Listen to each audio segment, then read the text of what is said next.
I ćao pozdrav svima, danas otvaramo Legacy of Destruction booster packove, gdje se isto nadamo nekom QCR-u. Ja se izvinjavam.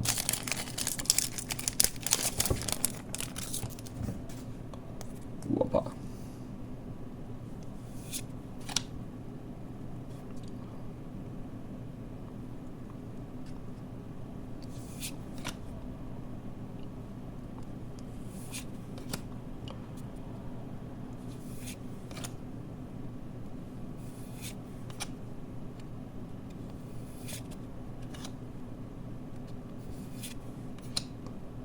Ancient Gear Commander, to mi je odlična karta za mene, pošto imam Ancient Gear deck.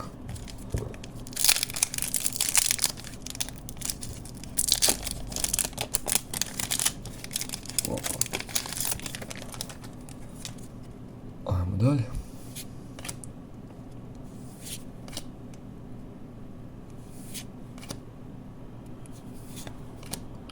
Ancient Gear Dark Golem, ne se, još jedan druže.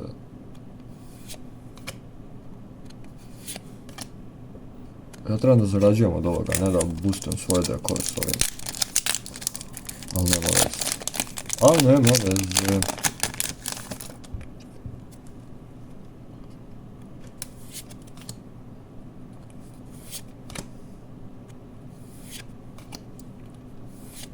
Nice.